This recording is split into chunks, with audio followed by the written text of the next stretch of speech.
If you're planning to travel to Washington, D.C. this summer, I've got a whole lot of important updates for you in this video. But first, hello, my name is Rob. I'm a tour guide and founder of Trip Hacks DC Tours. On this channel, I share my best tips, tricks, and travel hacks for visitors who want to explore Washington, D.C. The most important thing I want to communicate to tourists and visitors right now is that a significant portion of Washington, D.C. tourist sites are under construction or renovation. You will notice construction at the Lincoln Memorial as you walk around the tidal basin, at the Air and Space Museum, at Mount Vernon, among others. A big reason why is because next year, 2026, will be the country's semi-quincentennial, or in other words, the 250th anniversary of the signing of the Declaration of Independence. And a lot of historic sites, not just here in DC, but all over the country, are getting spruced up in preparation for next year's events. I bring this up because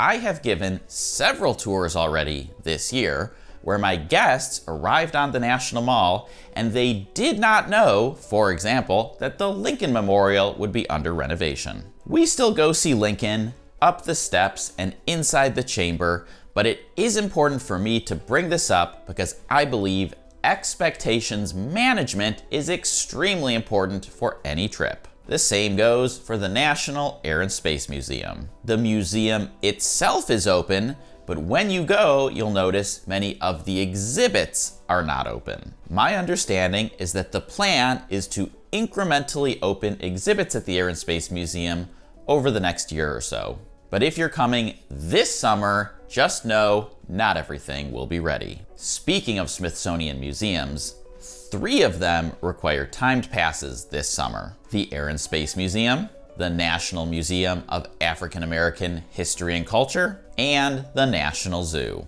The passes are free, but you do have to get them in advance. On the topic of tickets, Trip Hacks DC Tours are now open for booking through the summer. You can choose from a tour with me or the Monumental Trivia Tour with Christine. Tours with me, in particular, are quite limited this summer. So if you want me to be your tour guide, make sure to get your tickets as soon as possible. Some dates are already sold out. Next, let's run through some transportation updates. The first is that Metro now has its own official app. I have long recommended that visitors download a Metro app for their trip.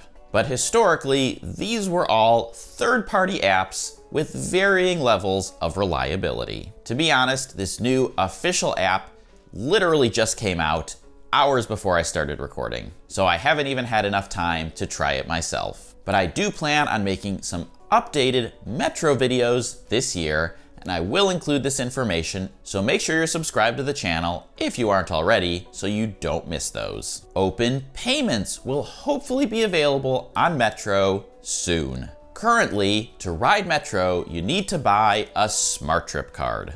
But the plan is that soon you can skip the Smart Trip and simply ride using a regular credit or debit card. Last year, there was a flurry of articles about how this feature would be coming in May. Well, it's May and it's not here yet, so I contacted Metro and their spokesperson told me that open payments is still coming soon and hopefully by the end of the month. Once it officially launches, I will definitely cover it here, don't worry. Another big update is on June 29th, the Metro bus system is getting completely revamped. There will be new bus routes, a new bus numbering system, and a lot of major changes. Now, if you missed the news, I'm sorry to be the messenger, but Circulator Bus, a tourist favorite, is no more. Circulator service ended at the end of 2024 and it has been discontinued. I know this is a big blow for a lot of people, me included, and I am working on an updated video about transportation options for getting around on the National Mall. But sadly, this summer, Circulator Bus is not one of them. Now, let's run through the summer calendar so I can call out some of the things that I have circled over the next few months. Washington, D.C. is hosting World Pride this year. World Pride is a series of international LBGT pride events. It runs May 17th through June 8th, so actually by the time this video goes up on YouTube, it will have already started. The welcome concert is scheduled for May 31st at Nationals Park with Shakira as the headliner. The parade is on June 7th. The street festival is on June 7th and 8th. And the closing ceremony concert is on June 8th with a big list of artists and headliners. Memorial Day weekend is coming up soon. The big televised concert at the Capitol is on May 25th. And the Memorial Day parade down Constitution Avenue is on May 26th. The next holiday after that is Juneteenth,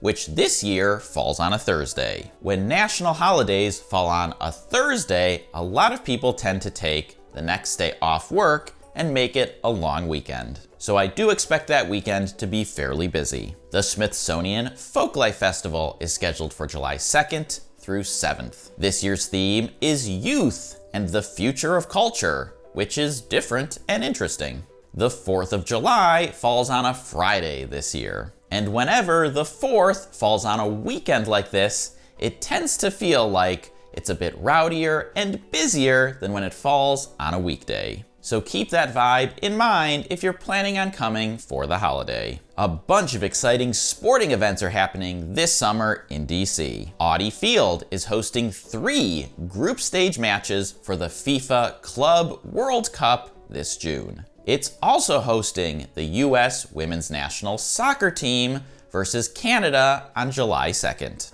and a USA Rugby doubleheader on July 19th. The schedule for that is the USA Men versus England in the afternoon, and then the USA Women versus Fiji in the evening. And I am personally quite excited about the doubleheader as I've been getting more into rugby recently. Nearby at Nationals Park, the Nats are celebrating their 20th anniversary season since coming to DC. So there are special themed games and giveaways throughout the season. The Savannah Bananas are also coming back to Nationals Park June 27th and 28th. However, if you don't already have your tickets, it's already sold out and I wouldn't plan on getting one. I was lucky enough to attend the Bananas game last year, and that was the most packed I have seen Nationals Park since the World Series back in 2019. Across town, the City DC Open is a 500-level tennis tournament scheduled for July 19th through 27th. Last year, this tournament was missing a lot of players who chose to go to the Olympics. However, there is no Olympic conflict this year, so I expect a lot of top-name players to return. And to wrap up the summer, we have the National Labor Day concert scheduled at the Capitol for August 31st. And a bonus tip is that for all 3 big US Capitol concerts, Memorial Day, 4th of July, and Labor Day, there is typically a full dress rehearsal scheduled the day before, weather permitting. So there's still a chance that you can see it even if you have something else scheduled the date of the main show. And if you're coming to DC this summer and still trying to build out your itinerary, I highly recommend watching my 50 things to do in DC video. Just go ahead and click or tap right over here to watch that one next. Enjoy your trip.